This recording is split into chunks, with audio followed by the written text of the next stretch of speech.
And good morning, everybody. Welcome in. I'm Kris Radcliffe. And I'm Heidi Alagha in for Lisa Hutson this morning. Happy Monday. Hey, same to you. Is my microphone on? Someone tell me. Yes, yes, yes. It's been on for 10 minutes. It says it's on right there. Oh, it's on. Yeah. There it is. I hear you now. I hear you. Didn't do anything different. Good morning. You know, it's the final Monday in June. I know. And here's, I don't want to say. I'm setting you up. I know. This was a setup. I don't want to say, can you believe it? Because if you haven't seen that video of all the newscasters saying, can you believe it, when June came around, like it doesn't come every year. Right. But can you believe it, guys? I can. It's been a busy month.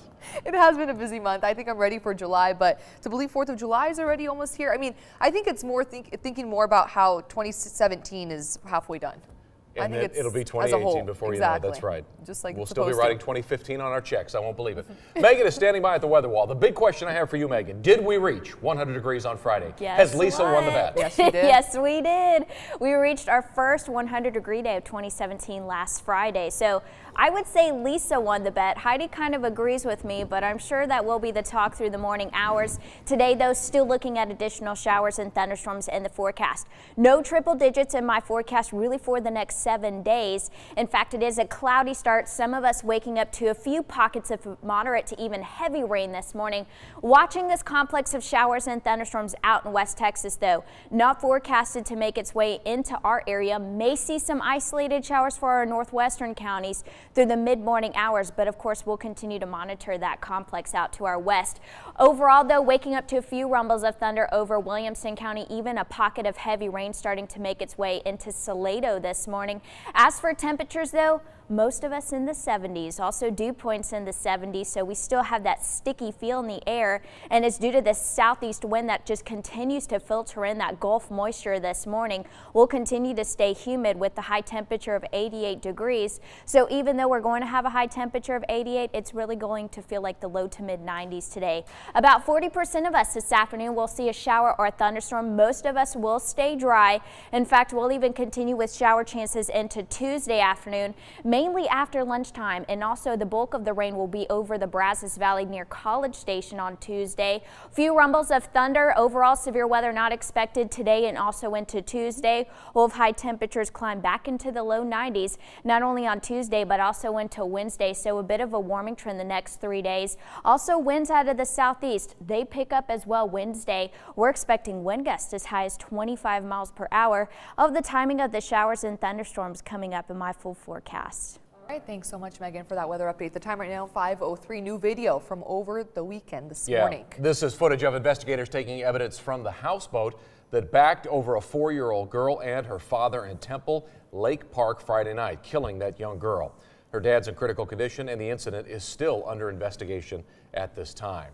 And we now know new details in that investigation as the driver of the boat was officially charged yesterday.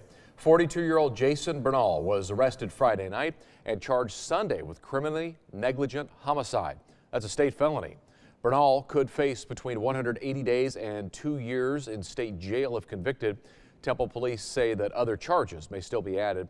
Bernal remains in the Bell County Jail on $150,000 bond. Such a sad story there. Meanwhile, the grieving family of the victims of that tragedy are now trying to raise money for funeral expenses and recovery costs.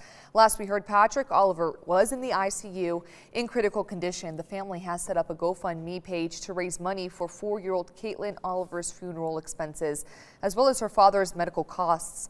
Crotty Funeral Home in Belton reached out to the family and will now graciously cover the full cost of young Caitlin's funeral. If you'd like to help the family, we have a link to that fundraising page on our website. That's kcentv.com. Up to Waco now, where one man is dead, another is behind bars after an early morning shooting yesterday. Officers responded to a call about the shooting around 1:30 Sunday morning at Jester's Bar on LaSalle Avenue. Waco police say 2 people got into a fight. They say the suspect, 31-year-old Eric Hernandez, shot a 24-year-old victim several times in the back. Hernandez ran off before police got there. He was later arrested. Hernandez is being held in the McLennan County Jail on a $500,000 bond and has been charged with murder.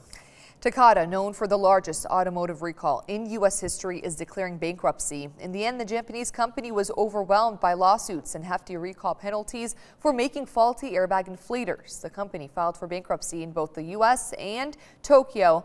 The airbag inflators can explode with too much force, showering passengers with shrapnel. And the inflators are responsible for at least 16 deaths and 180 injuries. So far, 100 million inflators have been recalled worldwide. Jury selection is set to get underway in federal court in Brooklyn this morning for former pharmaceutical chief executive Martin Shkreli. Shkreli is accused of running a Ponzi scheme and using and taking millions of dollars from his former drug company to pay investors in 2 hedge funds that he ran. Shkreli has denied any wrongdoing. He's best known for drastically increasing the price of HIV medication from $13.50 to $750 per pill 2 years ago. Well, President Donald Trump welcomes the Indian Prime Minister to the White House today. Last year, the Indian Prime Minister received a warm welcome in Washington and addressed a joint session of Congress.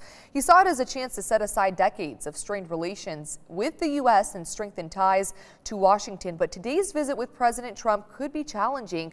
The Prime Minister has encouraged U.S. companies to build plants in India, but President Trump has pledged to bring manufacturing jobs back here to the U.S. Okay, you know, where does a Tyrannosaurus Rex go kayaking, Heidi? Perhaps Midland, Michigan. Anywhere he wants is the answer. You'll have to excuse the people of Midland, Michigan who swear during a flood this past week that they saw a real-life dinosaur. Yeah, because they did. That's a T-Rex in a kayak paddling down a flooded street. Actually, his name is Travis Spry, and he's just in his dinosaur costume, you know, casual. His wife, Katrina, says it was a tough day when floodwaters rose, filling basements in the neighborhood with water, so they decided to have a little fun with it. And of course, their dog, if you see right there, is in on the action as well. Seen some funny T-Rex videos. I want one of these costumes, maybe for Halloween. You know, yeah, my dream will come true. But T-Rex is fighting in the front yard. T-Rex is at the beach. T-Rex is playing frisbee. T-Rex does it all. Him and his little short hands. Anybody in the anybody in the costume. It's very funny. It's fun, yeah. In most cases. And the thing is, it doesn't get old. I feel the dog, joke. Yeah, the dog's not scared of him. The dog's like, Dad, I know it's you in the costume. Yeah, and especially because they've probably worn it at the house before. Well, the time right now is 5:07 on this Monday morning, and still ahead, Dak Prescott hosts a special kind of football camp for aspiring NFL players in Texas.